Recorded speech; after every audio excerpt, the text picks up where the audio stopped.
welcome to Madame After Midnight. It's a podcast where we talk about life and its many pursuits of sustainable happiness. I'm your host, Madame Donut. And I'm your co-host, Brad Stars. Word of warning, watching this program might make you hungry. Or horny. Or both. But it's okay, you guys, because it's after midnight and the kids might be sleeping, hopefully. And you know, we won't tell. Welcome, guys. Thank you so much for joining us this evening. Here we are again. Yes, right? How was your week? It was like crazy. The week was really crazy. But beautiful, because we get to hang out. Yes. I've got to tell you that the time that we spent foraging, that was a new adventure for me. You've done it several times. That's the first time I've ever been on location. It was just a great day. Right, and Sunny was a guest on this podcast a few weeks back. And she's just magical. So I just love, I was telling you this before the podcast, how blessed and grateful I feel for just having these amazing people come on our show and talk about their passion and what they do. And it makes us even more inspired to keep doing what we're doing because it's just, oh my God, so much fun. Yeah, it's true. I mean, there's just lots of surprises. I mean, anything that sort of goes on and you're in the mix, you never know what's going to happen. It's always going to be fabulous and always going to be very fun. Oh, thank you. Well, I know the owner of the show, so that's right. You have to say that. Anyways, tonight is no different. We have a special guest tonight. She was actually introduced to us by another previous guest and also a really good friend of ours, Patty. Mm-hmm. If you guys remember, hopefully you do. Patty was here, a few weeks ago. And I mean, it's kind of unforgettable because no one really dresses up the way she and I do when we get together. It's not even a joke. Like, we're serious about this thing. When we get together, it's like, let's just dress up. I mean, we don't need a reason to dress up. So, yeah. Anyways, our guest tonight asked me if she needed to dress up. I was like, well, I'm not going to pressure you into wearing unicorn horns. So, anyhow. You guys definitely broke new ground on that. But very quickly, one of the mottos of tonight's guest is making people, especially women, look and feel beautiful about themselves has always been my number one goal, which I think anybody can sort of enjoy and take some personal meaning from. So, without further ado, let me bring out the dynamic, fantastic, and incredible Carly Rose. Yes! Yay! There you are. Right here, my friend. Oh my God. She's there. The audience loves you. Look at this. Yay! So groovy, you guys. Welcome, Carly. Thank you so much for joining us tonight, especially super last minute. And I called you this morning, and I've been meaning to reach out to you because I knew I wanted you on the show.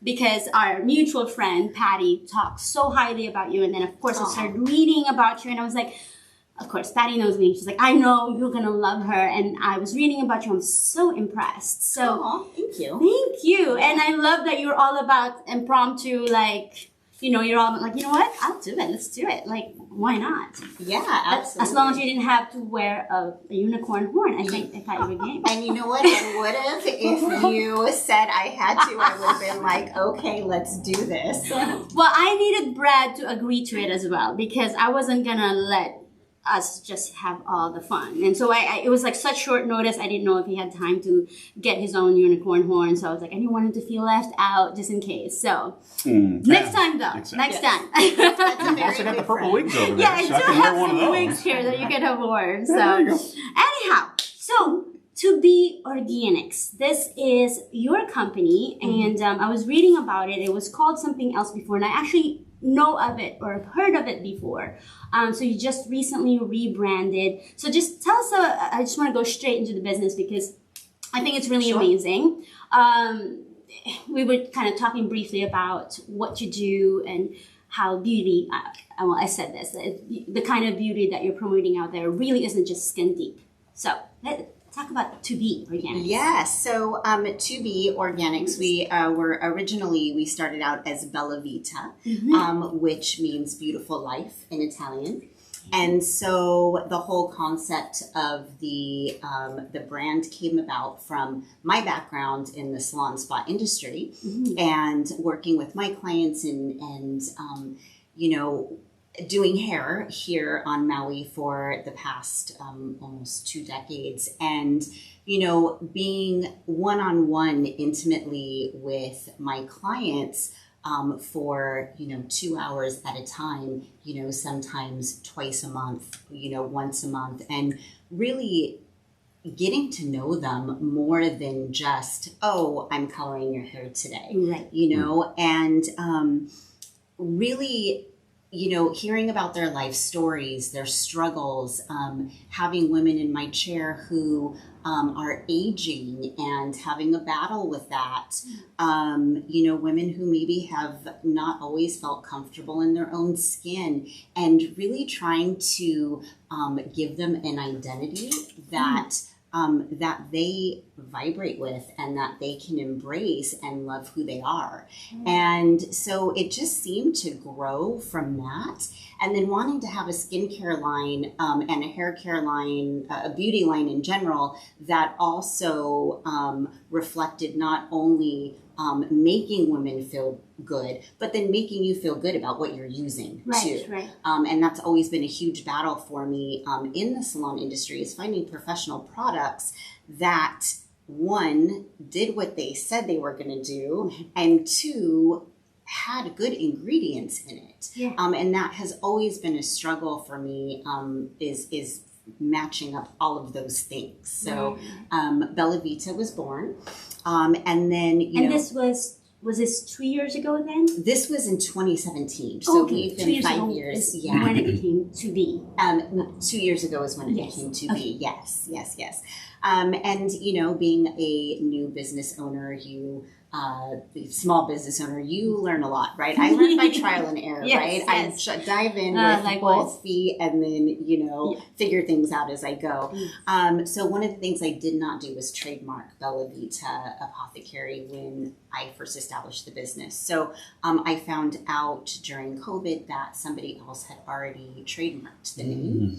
And because we were such a new company at that point, I didn't want to spend the money trying to battle with all of that. And so I took that, my husband and I sat down and we talked, and we thought it would be a great opportunity to rebrand the company with an identity that we could grow into and could resonate and be more than what we actually started out with. So To Be was born. Yeah. And don't you just love that though, when you have that challenge and then it changes into another chance to actually regrow it into a more accurate direction. Yeah. Because like you said, you started with a little bit of trial and error.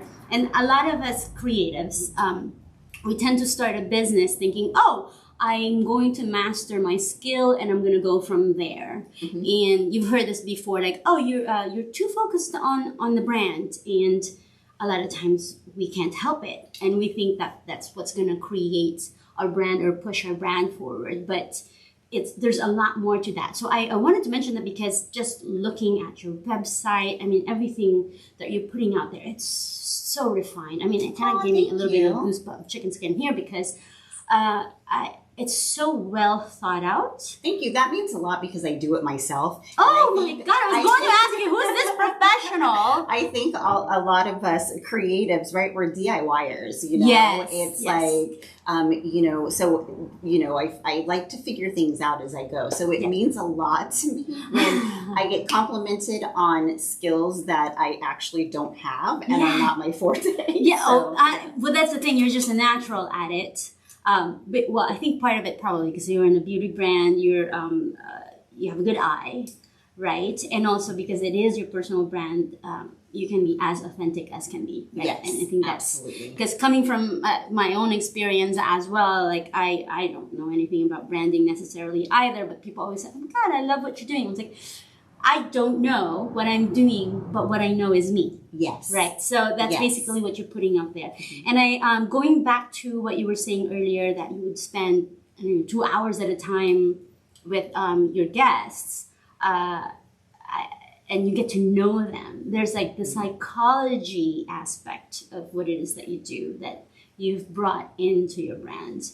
And that's how you started creating it correctly. I loved your post today because it had a lot more to do with mental health and taking care of yourself versus just look pretty. Yeah, absolutely. I mean, I think you know as well from making things with your hands and, creating something and giving it to somebody, the energy we put into what we create, really transfers through, right? I mean, I really believe like if you're in a bad mood and you make a meal, that meal is probably not going to taste that great. Oh, we had that conversation here. We had a guest here, Chef, sorry, I'm blanking, I haven't slept. Daniel Lipson, he was here, and we were talking about that and how when I'm in a bad mood, I really think that my donuts don't look as good or they just don't turn out right.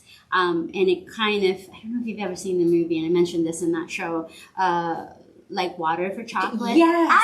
You've seen that movie? Yes. It's to me is so... I totally relate to it. Maybe not as dramatic as in that movie where she's horny and everybody else wanted to I don't know.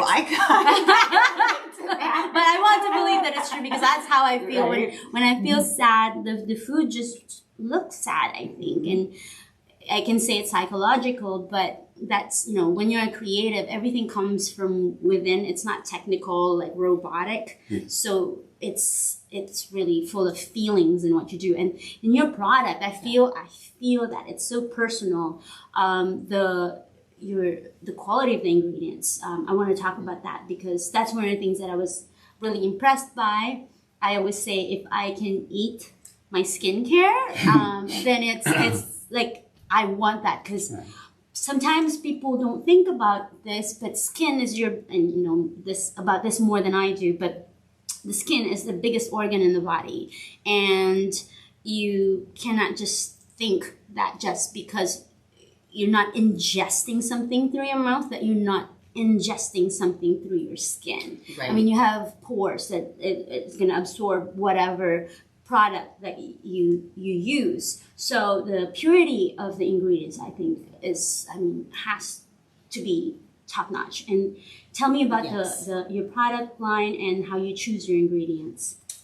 So that is one of the hardest things I think in the beauty industry is finding one ingredients that are as clean as can be, because even you can't take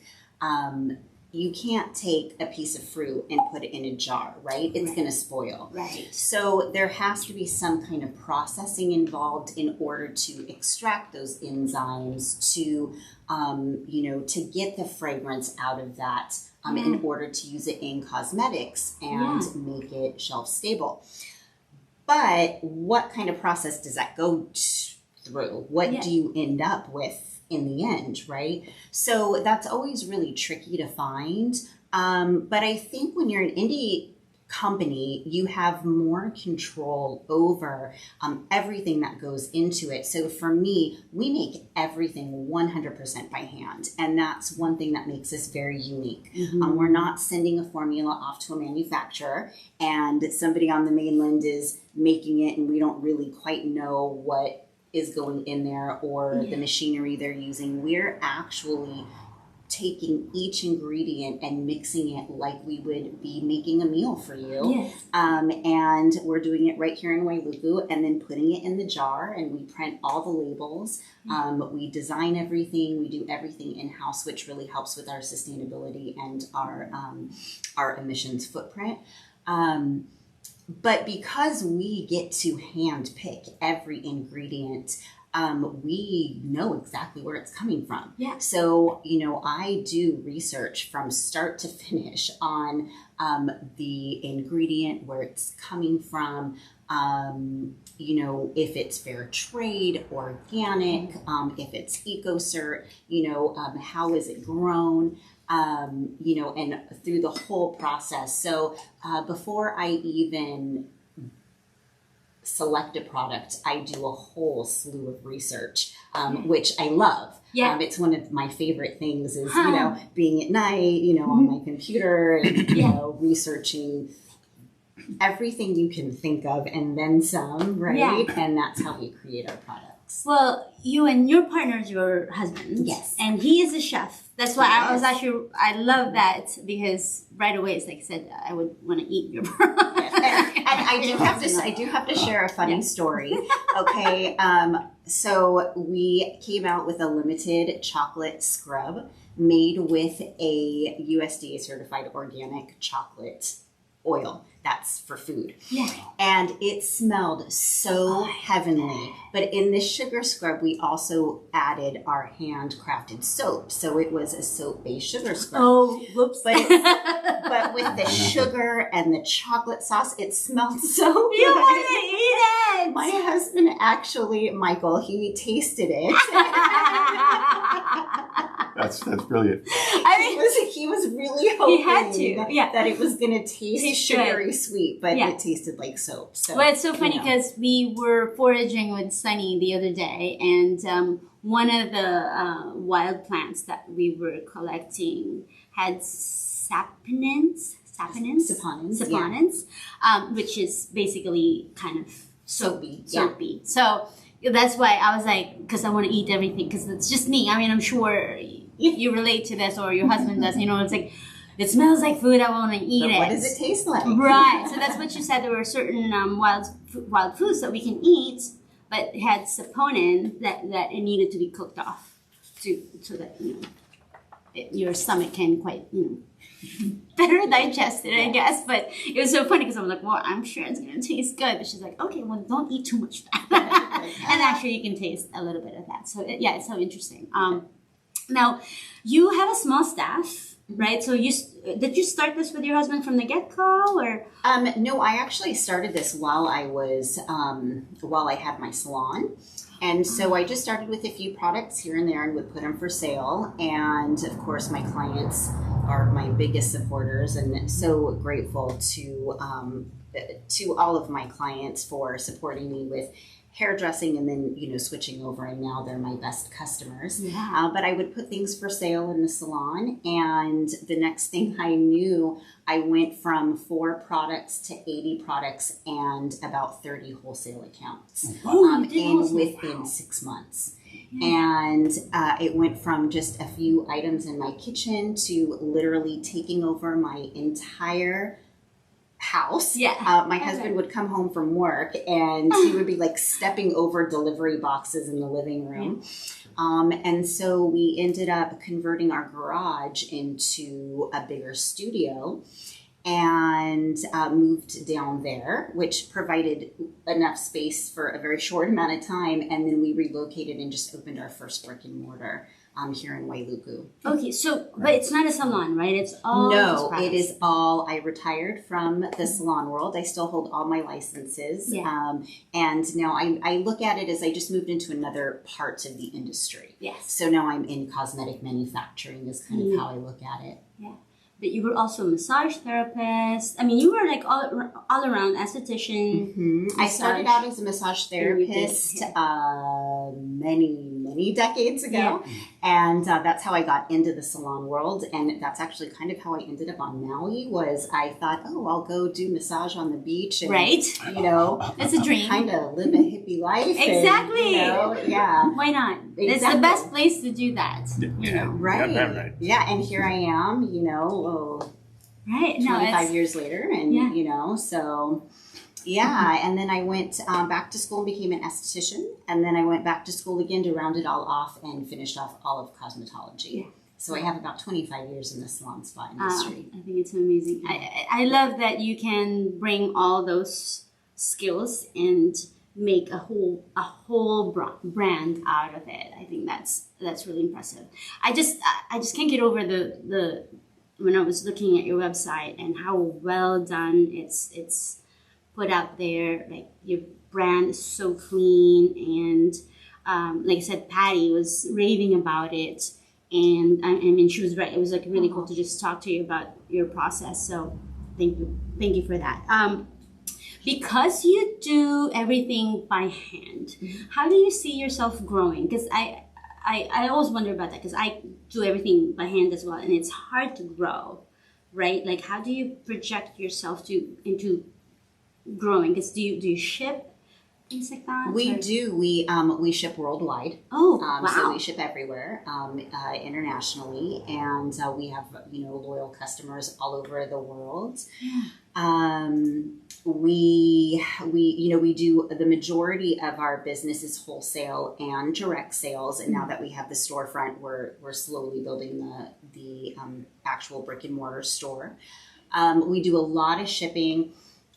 Scaling is always tricky, but one thing that's really amazing is my business partner and my life partner, my husband Michael, is a very experienced chef, and he has also he not only has a ton of experience in restaurants in general, but also with like catering and like big events, and it really is amazing how similar making skincare is to making food.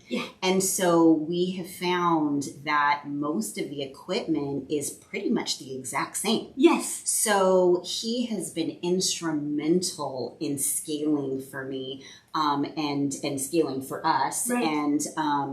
And using his expertise of equipment, and really, like, how do you put out 200 plates, right?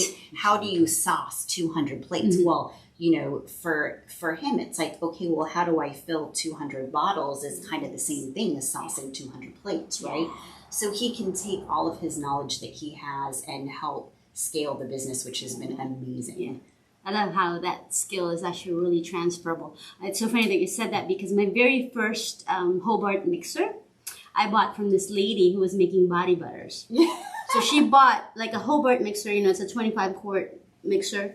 So I started, it was actually kind of cute. I had, of course, a KitchenAid to start with, and started at the swap meet. And I was like, well, I guess I need to scale up from the small, countertop mixer. So I wanted a Hobart. And I got it from this lady who was making body butters out of the Hobart. And I was like, she wasn't a baker. She was a beauty product manufacturer, I guess. It really is the same. It really is amazing. Yeah, because like you emulsify all the ingredients, like things like that. So it's very similar. Yeah, absolutely. You're using the whisk, the homogenizers. It's all the same. We just launched a new product called Bubbly. It's a botanical bath soap made with local ingredients from here on Maui. And we just launched it, and I sold 150 of them in less than 24 hours. Oh, wow. I was like, I have no idea how to make this many. So my husband was at work, and I called him, and I was like, I need help. Can you help me scale this? So he's scaling the recipes up there. That's so great. So on his day off, he came and he helped. So he's not full time with you, right? He's not yet. He's still, he's the executive chef of the Mill House at the Tropical Plantation. Oh, no way! Yes. Okay. One of my favorites. Wow. Wonderful. Yes. That's so funny. So he's there. One day I'll get him over with me full time. But in the meantime, he's been an amazing support. Absolutely. He's still 50% of the business and helps tremendously. I really couldn't do it without him. Yeah. Sure. Oh, that's so cool though. Yeah. So I'm like, hey babe, I need some help. Yeah, right. He's just used to that production. I get it. You just mentioned some of the products, but could you tell us about the products that you have right now that's available? Because you constantly, of course, I'm assuming, create new variations of your products, or do you have mainstays? And we have a pretty set mainstay. We know what has worked and what is selling, and also what is one one thing that's really interesting about being an indie skincare line and being conscientious about the ingredients, it really does limit you on what you can create. And if you want to step outside of some of those normal kind of like balms and things like that, it takes a lot of research and development. So for us to launch a new product, we take a lot of steps to, one, research, right? Development, testing. We not only do stability testing and things like that, but then we also do product testing samples with our testing group and get responses from them and find out how it's working for them. And we go through multiple reiterations of recipes before we actually launch. So it actually is rare for us to launch a new product at this point. When we do, it's something that's been in development for quite a while. So you have soaps, you have the all spray, the everything spray, which is one of our number one sellers right now. So it's like you can spray it and also just make your house smell good, but it's also, since it's all organic. Yeah, you can use it as a face spray, like a body spray, a toner, like you can use it anywhere where you need refreshing. Yeah. So your car, linens, I spray some on my dog. Yeah. I love that. Just don't spray him with the chocolate because I might lick him. Yeah, I know, right? I'm a licker. Tell us about, I saw on the blog, mango butter. It seems, is that fairly new? I mean, tell us about sort of that product and what's great about that as a moisturizer. Mango butter isn't new actually. There's pretty much a cocoa butter, shea butter, mango butter, but mango butter is actually one of the ones that's less known. Cocoa butter and shea butter are the two that are used in skincare the most. But what I have found is things like shea butter, they're just too heavy for our climate. They're very occlusive. So you'll find shea butter works really well in cold, dry climates where you have like a lot of cracking skin. Shea butter is really great for that. But here, we need things that are faster absorbing. Right. And mango butter is so much faster absorbing than shea butter.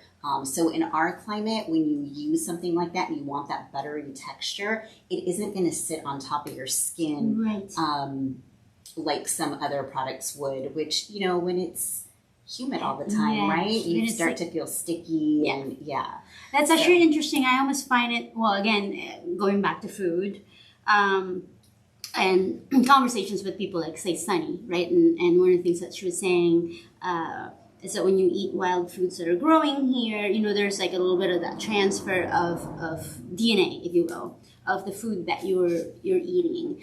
And I don't know if it's actually in any way related to that, but I like to imagine that because mango grows here, there's something innate about that product that matches the climate here and why it's better for us. It's like eating local, basically.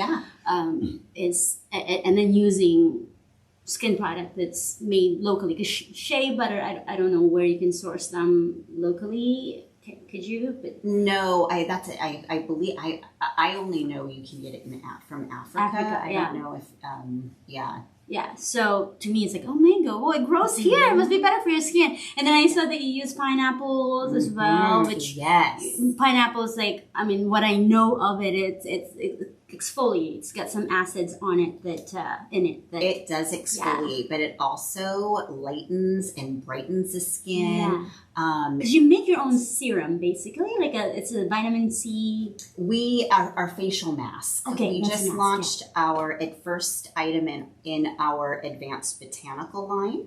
And it's the Brighten Superfood Vitamin C Mask. And we're using Maui Gold pineapple, and we make it into a powder. And it also has local organic turmeric. So both of those together help exfoliate the skin, and it's also antibacterial, so it helps with any kind of breakouts you might be having. It has inflammation, so it gives you a little bit of a toning effect, and then it brightens the skin, so you have this like refreshed, renewed glow. I am actually excited about that product because I saw it. I was like, okay, I'll try not to eat it. Oh my gosh, and the smell, let me tell you, I was like, I want to lick my face. I'm always like, don't do it. Don't do it. But that was definitely one that I was excited about because, I mean, it's at that time, like, I guess I'm in that phase of my life where I got to start taking care of my skin more. But yeah, that's always kind of a concern because I would break out. And I rarely do anything with my face because I would break out if I use any, like, I have a friend who works at, I don't know how to call it. It's a grocery store, but they have, organic stuff. Yeah. And so she gives me some of their samples, and they're supposed to be organic, but I've not had any luck with. It's really, I do have to say it's really hard. I have extremely sensitive skin. It's one of the reasons I've been making my own products since I was like 19 years old. I'm allergic to everything. Laundry detergent. I mean, ever since I was a baby, the bar soap would make me break out in a rash. Going through hair school was a nightmare. I was allergic to everything. I got dermatitis between my fingers. I ended up with eczema. I couldn't wear any rings or any jewelry.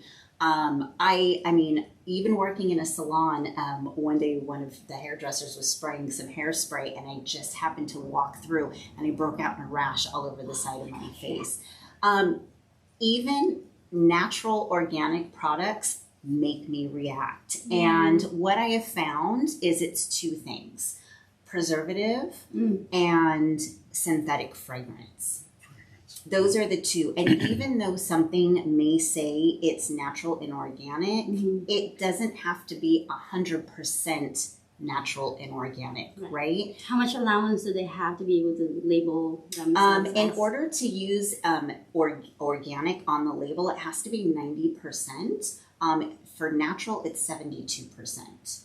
So you can have, it might have changed. It might be a little bit more than 90% now, but you can still have, almost 10% non-organic ingredients in the product. And that makes it really tricky. Another thing that's really tricky is the preservatives, because there are amazing natural preservatives out there. Well, natural, they're naturally derived, but they're not natural, which are high allergens, right? Yeah.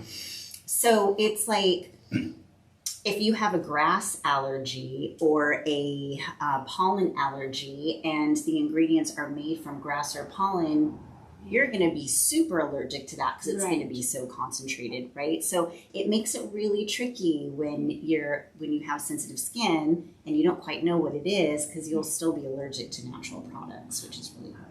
I saw that you don't use any palm oil, and specific for what specific reason? I mean, I kind of hear about it. People don't want to use it, but yeah, palm is really, really hard because the way that they process palm is very, very hard on the environment, and it's very depleting. So there are sustainable palm resources, but for all of the other beautiful ingredients out there, it's just one I leave off the list. There are more and more sustainable palm resources that are coming up. But one, putting that disclaimer on a label that's this tiny, all these things you have to think about when you're creating something, because you have to put so much on that little tiny label, and you want to make sure you want to get all the most important things on there. And so things like palm oil, if I have a choice to use something else, because there's so many other comparable oils, I just use a different oil.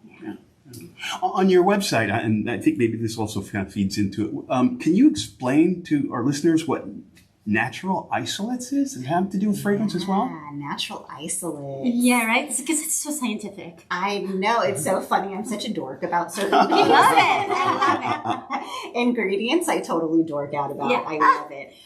Natural isolates is a fairly new category in fragrances.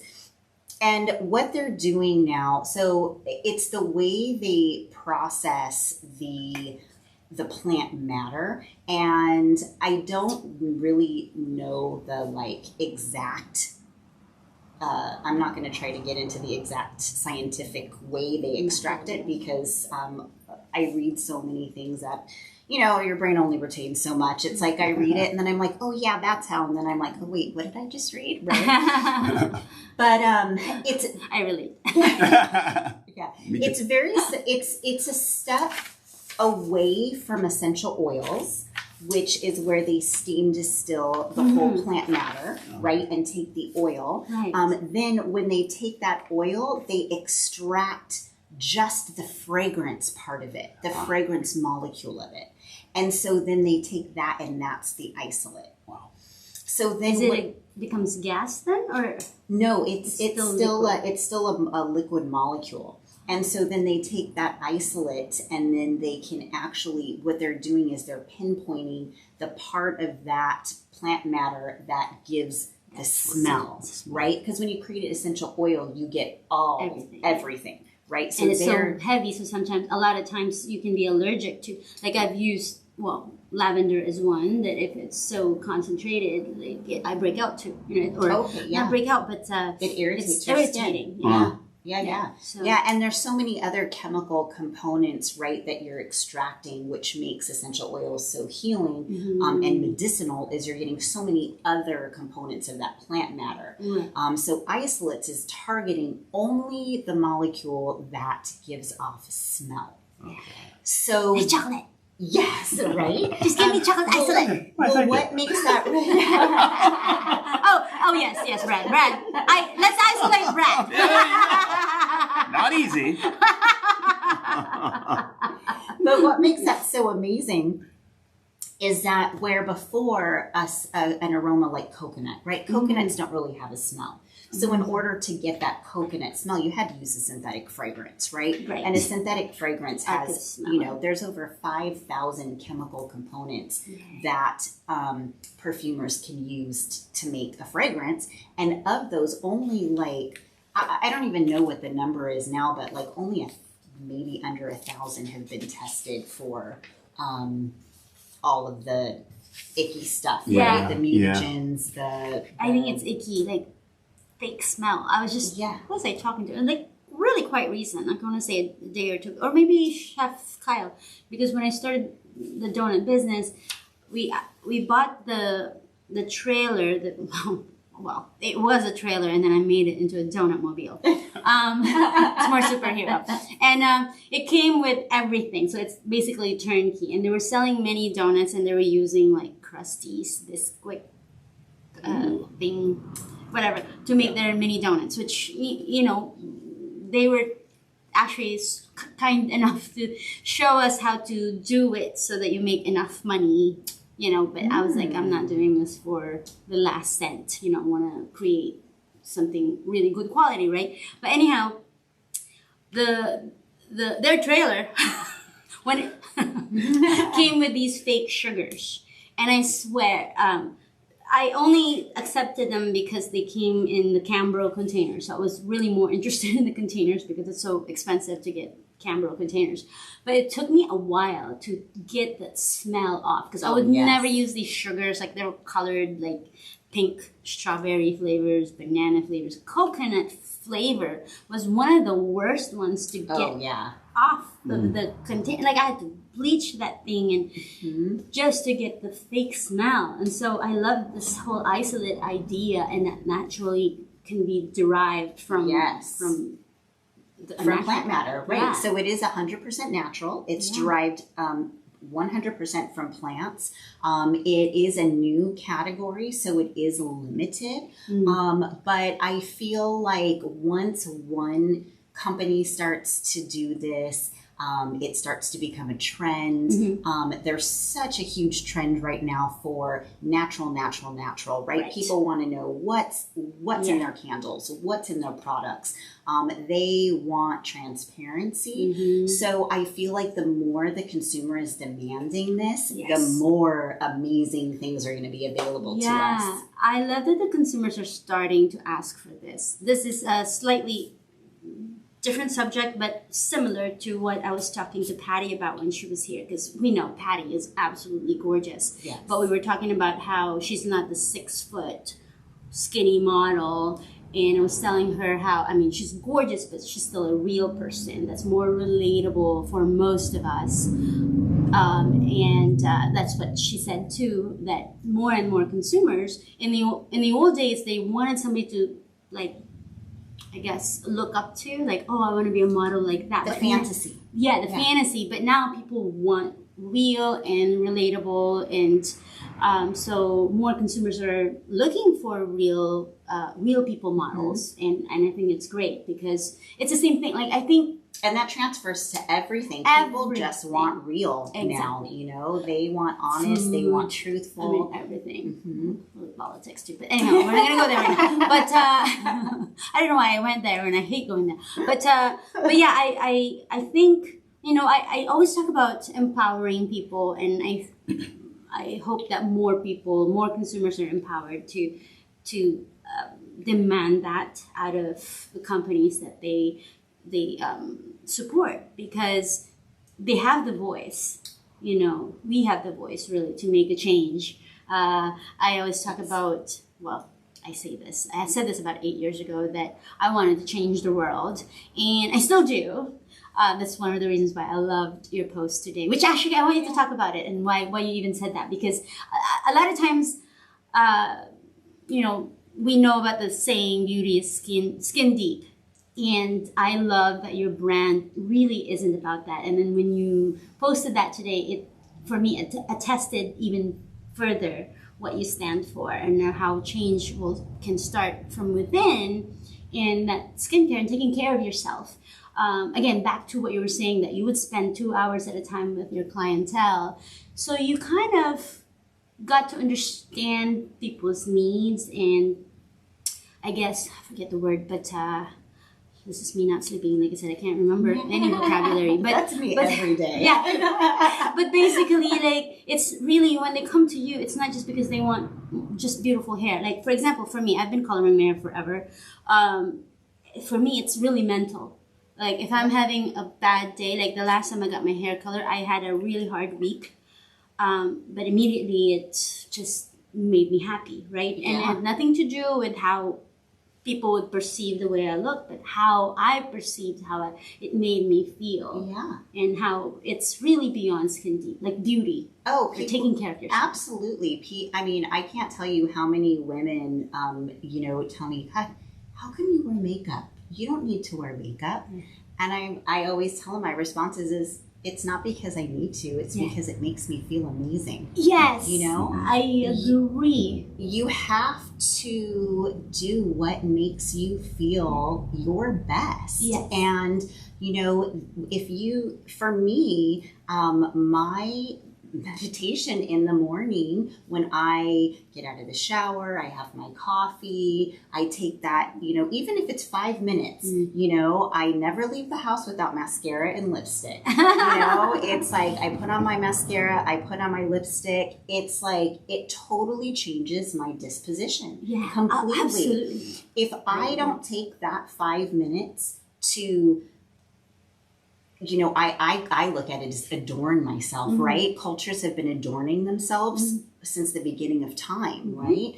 And it's celebrated. Yes. So for me, it's a celebration. Like, we should celebrate men and women. We should take that time to whatever that is, you know, to that makes you feel like you're adorning yourself. When I don't take that, I'm tired. Yeah. I am not as sociable, I guess. You know, I feel a little bit more just not me, you know? Hearing you use the word adorning yourself just made me think of the Glenn Close, John Malkovich movie that came out that they won all the awards for, Dangerous Liaison. Yeah. That 10-minute sequence of her waking up and her handmaidens putting the makeup on her and like doing her hair, and like there's one moment that where I mean like her eyes roll back in the back of her head. I was just like, holy cow, like no wonder my sister is like into all this kind of like stuff. But adorning yourself, giving yourself I mean this is really just like a great system of self-care, wouldn't you also say? Yeah, oh, absolutely. You know, one of the things that, to be represents and wants to inspire, it wants to inspire our customers to do is to, look at self-care in many different ways, because self-care, I feel like, can be a little off-putting to that really busy mom who's running around with her kids, is trying to get work done, trying to get the house clean, and then all she sees on TV is someone spending half an hour taking a bath, and she's like, well, it's time for this. If that's self-care, then I'm out, Yeah. And it's like, looking at self-care very differently.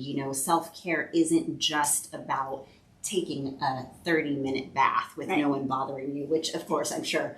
I mean, that's great too. Every busy mom wants, right? Sure. But it's really about taking a moment, and whatever that moment looks like, whether it's 5 minutes of putting on that lipstick and just being in the moment with that lipstick and being like, wow, I feel great about myself right now. Having that cup of coffee in the morning before anybody else wakes up, and sitting down and just enjoying that cup of coffee for you, and taking it in and just enjoying that moment and just being like, yes, that is self-care. Yeah. It's all about the small moments. Yeah, it's almost like a part of the ritual. This past Sunday, social media is kind of funny because, I always say this, it's a love-hate relationship sometimes with it. And I decided to I was cooking myself lunch, and I thought I would just put it on my story. And I turned on the camera, and then I realized, it's Sunday. I just got up. I wasn't wearing any makeup, which is, it's Sunday.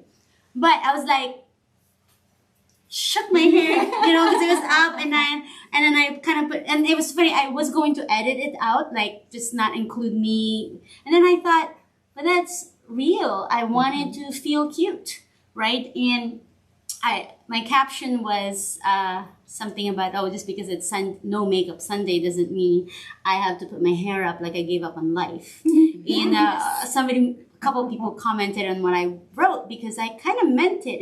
And it wasn't, again, it's not about being superficial. It's just, how do you feel when you just kind of shake your hair about just a little bit and feel good about yourself and feel sexy? And, again, being a woman sometimes, and when you put yourself out a certain way, sometimes people personalize it and then they think, you just want attention.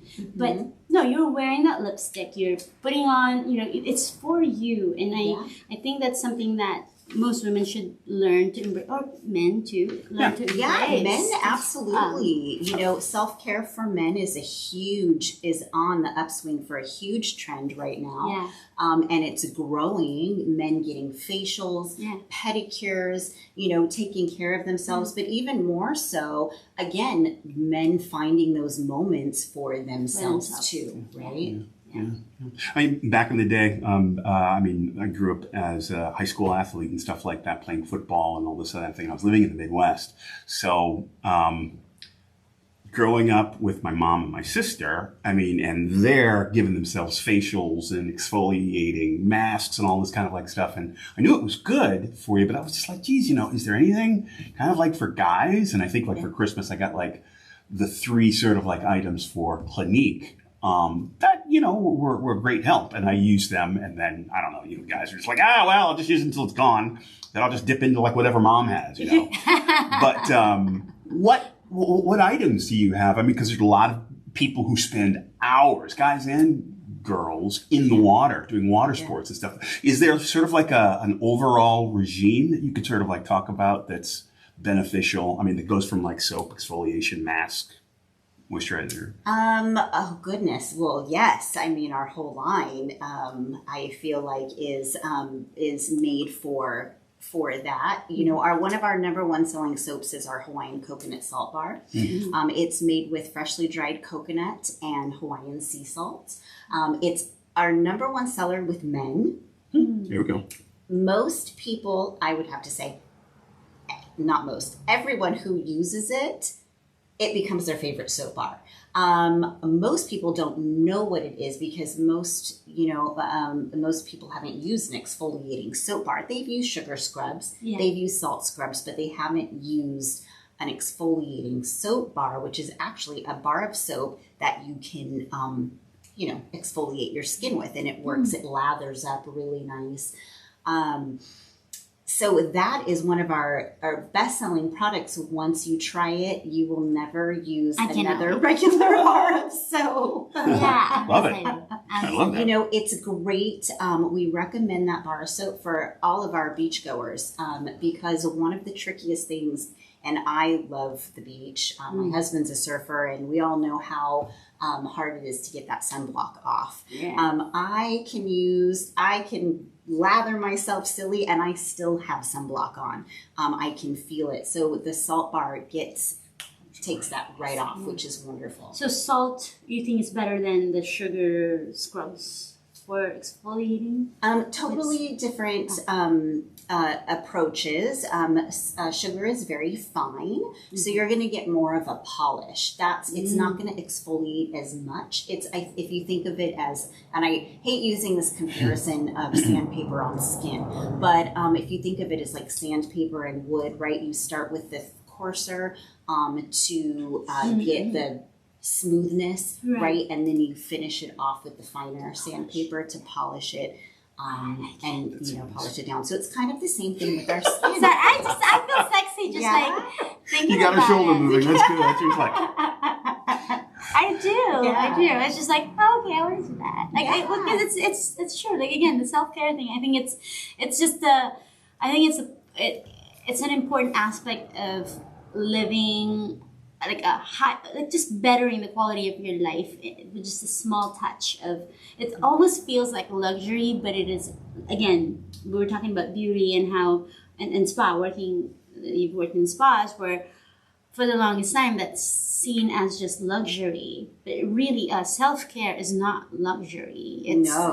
And mental health is not luxury. Like people will ask for help as if, well, it's just for the people who have the money, you know what I mean? But I think, like going back to my donuts, for example, they're not they're not inexpensive donuts, but the quality and the experience when you have this donut, I always think of it as like just that little luxury that makes you feel good. And during the pandemic, people would come here and buy donuts and thank me for staying open. I was like, no, thank you for supporting me. But they always told me that it helped them go through the pandemic, because it made them think, just have that little bit of normalcy that they can treat themselves while you're afraid. So to me, that like little self-care is just, it's a necessity. It is, absolutely. Yeah, I always talk about sustainability, and if you do not have happiness and joy and pride and all of these good feelings about yourself, how do you sustain that, right? Like, what, you're just gonna, you're talking about the parents or mothers who don't have time to take care of themselves, and then they get bitter and angry, and then that, that's emoted and put out there, whether to their kids or other people around them. So I think, if you feel good, like you said, 5 minutes of just taking the time to have your ritual of just adorning yourself, how much more sociable you are. That big difference. People don't think about how now you're nicer just because you put lipstick on. Yeah. I mean, it's crazy, but it's true. Absolutely. Like when we were wearing masks, I wasn't against masks, but like, wanted to wear my lipstick, so I still wore my lipstick. I still wore my lipstick. I That's how my husband knew which mask was mine. He'd be like, oh, that one's got lipstick. Still wore my lipstick, and it was so funny because I would forget about it, and I would take my mask off, and it's all smudged, like I've been making out with myself. Well, I mean, I had nobody to make out with, so it was a mask. It was a sexy No, that's mask. called self-care. Self-care!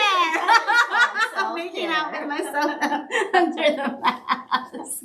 Oh my gosh. Now, is there anything else in particular about your business that you really want to make sure that we discuss tonight? Because, again, I think being an indie beauty brand it's so unique, and it's almost trend-setting in a way, you know. So what else makes, I think it's super special, but what, for people who don't understand what that means, how can you explain what's so special about your brand and being an independent beauty brand? Yeah, so, you know, I think one of the things that makes us unique is that we're 100% handmade. You know, I think once a lot of companies get to a certain point, they start outsourcing. Yeah. And we haven't done that. We've you know, we've scaled the business to continue to be sustainable here on Maui, and my goal is to keep 100% of our operations here.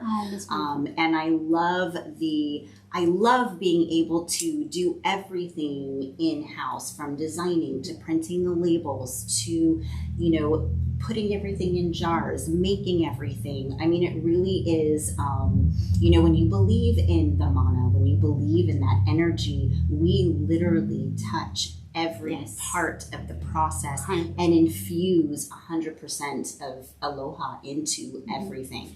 And I feel like that is one of the things that really makes us unique. And then, of course, you know, utilizing the local ingredients that we have here, which, you know, come on, we live in a beautiful place, right?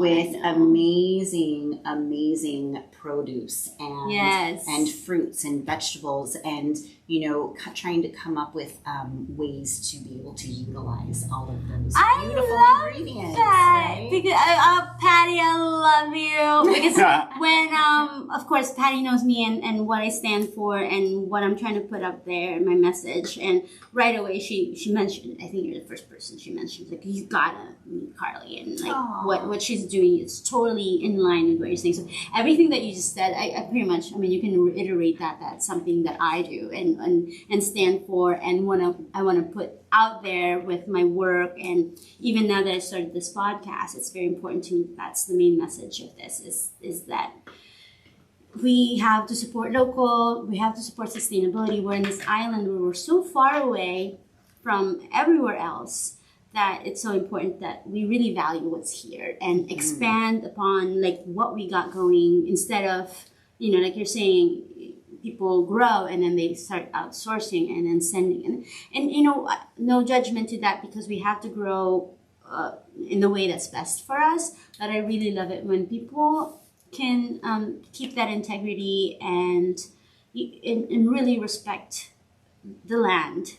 Because I was just telling this young lady today, and she's starting her own business. She's 21 years old, and I was telling her how I am so impressed by her drive. And I was telling her, and she was telling me how, like, oh, you're so inspiring. I was like, well, we inspire each other. If there's more of us, just, you know, we, like I said, we can grow many different ways. But if there's more of us that really just really stay at home, because growth is not always growing bigger in numbers. Growth could be within you, and I don't know how to explain it, but it's like, to me, I've grown so much the last 2 years, not necessarily in business, in the monetary, numeric way, but the quality of my life, just because I stay true to my integrity and my mission, and to keep the sustainability going and keep promoting that. I've never been happier in my life. Oh, that's wonderful. I love that. And that is what I hope to stay, stay focused and true to also. I always said if I ever get to a point where I have to outsource or manufacture, I'm done. It's not. I don't want to say that's selling out, because business is business, and if somebody wants to go that direction, I don't like using that word selling out, because if that's their path, that's their thing. But for me, it doesn't feel authentic to me if I don't have my hands in it. Right? Yeah. I actually didn't respond to this question today on social media. Somebody had asked, "I'm just curious, why are you open only once a week?" And I didn't know how to answer it without taking it personally, because they don't know what my story is. And so I'm still trying to come up with a good statement every time I get asked that. But it takes me about 3 days to be open for that one day. And 2 of those days I don't sleep. Like, I literally start Friday morning, I work until night, till Saturday, till everything's picked up by Saturday afternoon, and then I gotta clean up. So we're talking anywhere between 27 to 30 hours that I don't sleep. And it's my choice, but that's because I cannot help myself. I have to touch everything, and with my donuts, I can't walk away. Every step is like, if I'm frying, I can't walk away. Every donut is hand dipped, in your own version, it's exactly what you do. But I love it. And that's what makes them so special, right? That's what makes it unique and authentic, and that's why people love them, right? Yeah. So I didn't know how to tell this woman. It's like, because they're special. Yes, that's what makes them so special. But I just didn't want it to sound, I don't know. Like I said, I need to come up with a way to respond every time I hear that, because it is a common question, especially now that pandemic is over, which whatever. I mean, you're here because pandemic is still happening, right? I mean, thank you, but what I was going to say is, I think everybody sort of has a certain history with beauty care and with beauty products and sort of like all these other kinds of things. And I think, especially with donuts, even with sort of like the donut boom over the last 10, 15 years, where you've got like all these television shows and these bake-offs and kinds of things like that. But I think people seem to trivialize those things, because even though you're watching artisans actually do their thing, when it's like a reality show, this more than anybody, it's a heightened sort of sense of what it is you're doing. But we were just saying, it takes you 3 days, to kind of like get your thing, to really get it to where you love it. I think that's across the board too, not only with time, but with money, right? With artists putting costs on their items.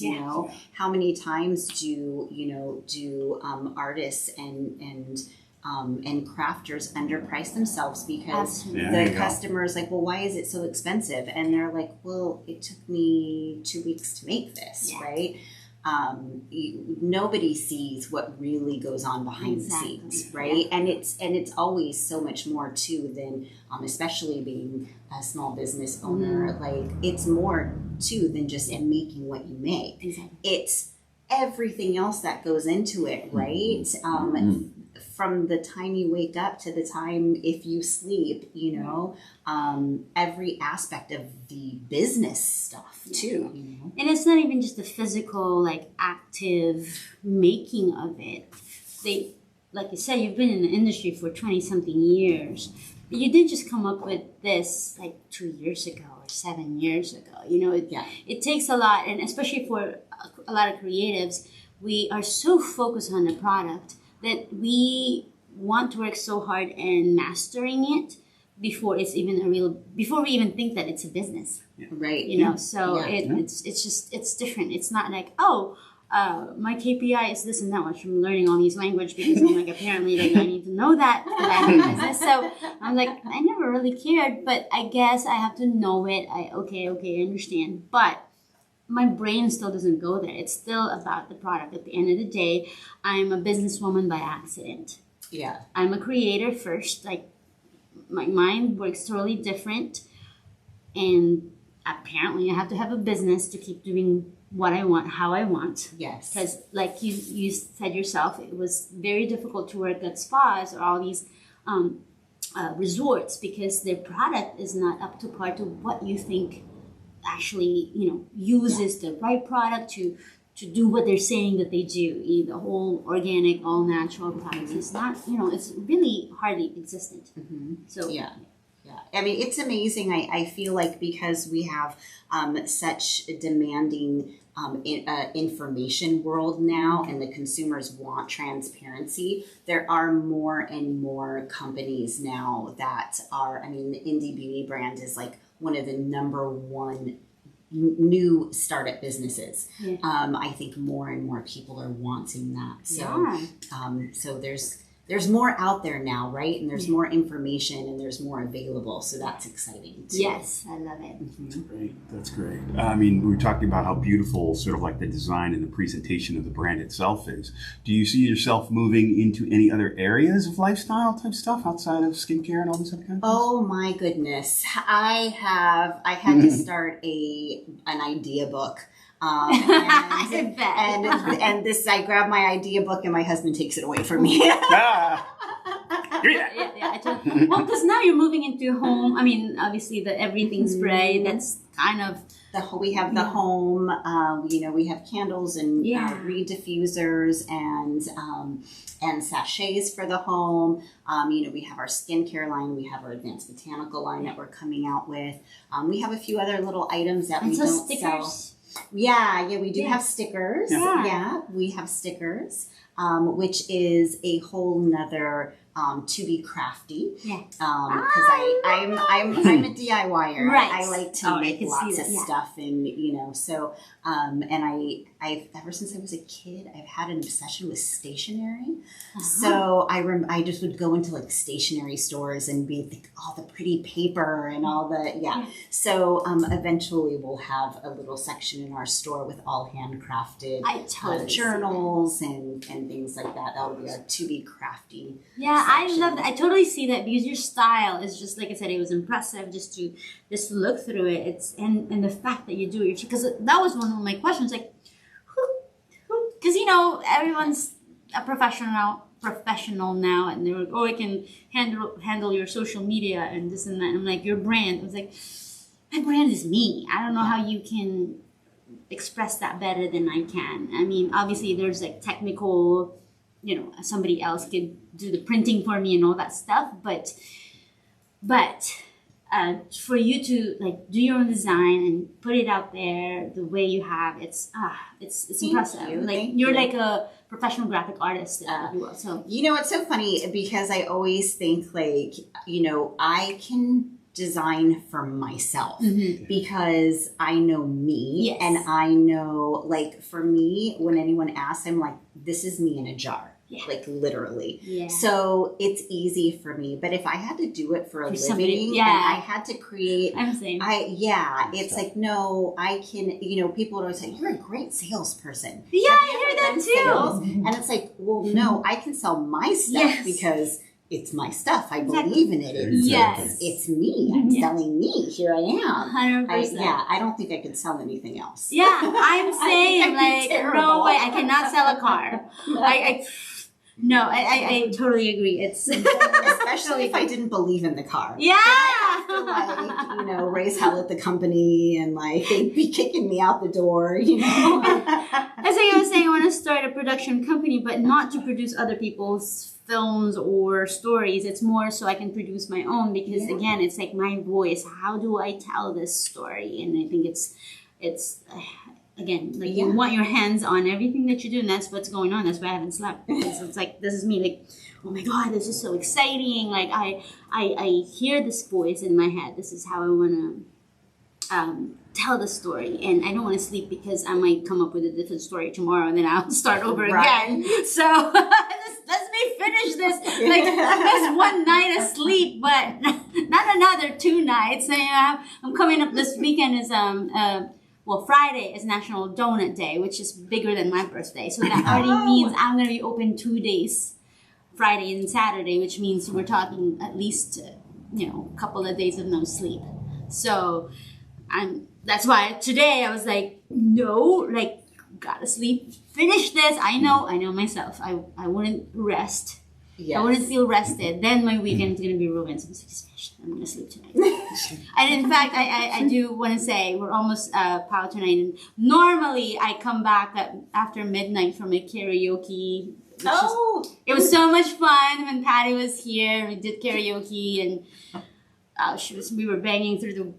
We were basically headbanging into the microphone, not by dueling unicorns. Yeah, we were totally doing unicorn fights. Oh my god, that was a crazy night.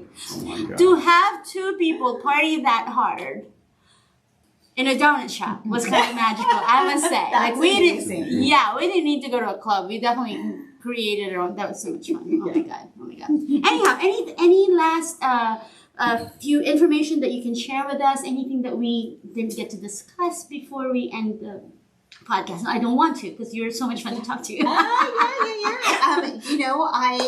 We're really excited about our To Be Botanical line. We've partnered with Maui Gold Pineapple, and so we're utilizing our local beautiful pineapple. So we're really excited about that. And then, of course, we're our brick and mortar store, which we just opened in February here in Wailuku. I'm so excited to go visit. Yeah, you can come, you can smell, you can try. I almost said you can taste. I know. And don't threaten me what I think is a good time, because I lick everything. I've already been told. It was so funny because I met Sunny's mom, and she said that she saw and listened to the podcast with Sunny, and I said, because I say this on them, I lick everything. And Sunny is like, no, she's the wild food expert. Don't eat everything. And I was telling her, I was like, if one of my greatest contribution is to die off of like eating something, and then that's a lesson. Like, people don't eat that. And she's like, no. So her mother was like, hold your liquor. My liquor. It was so much fun to meet her family. But so don't, like I said, I might lick your soaps. By accident or just by instinct, you know what I mean? I'm sure that's kind of my nature. But thank you so much for joining us tonight. Thank you for having me. And I will see you again, because I'm gonna go see your store. And again, like I said, I love filming my guests, because outside of the podcast, I really, really just like to promote other people who are doing something great for the community. And this is really impressive to me. Like, every different, many different businesses that could just bring the community together and support sustainability and health, in many ways. Like you said, it's not just health these days isn't just like going to the doctor and exercising or whatever. This, to me, the way self-care. You're approaching beauty and self-care is very, very healthy. So I really appreciate what you're doing. I'm so excited that I finally met you. I heard so many great things about you, so I finally met you today, and I'm just I will give Patty a big hug and thank her for introducing us. Absolutely. I hope she's watching tonight. Yes. She's still on vacation, so. Oh gosh, Brad, did I miss anything? Or No. You're good. Okay. Well, I want to thank everybody for staying with us till the end of the show. If you're watching us on YouTube, we will be back next week at 9:01 p.m. because I like to be fashionably late, a minute, hopefully. And before the end of the week, of course, we will publish the podcast on Spotify, Amazon, Apple, and Google Podcasts. So thanks again. Looking forward to seeing you next week. Aloha. Aloha.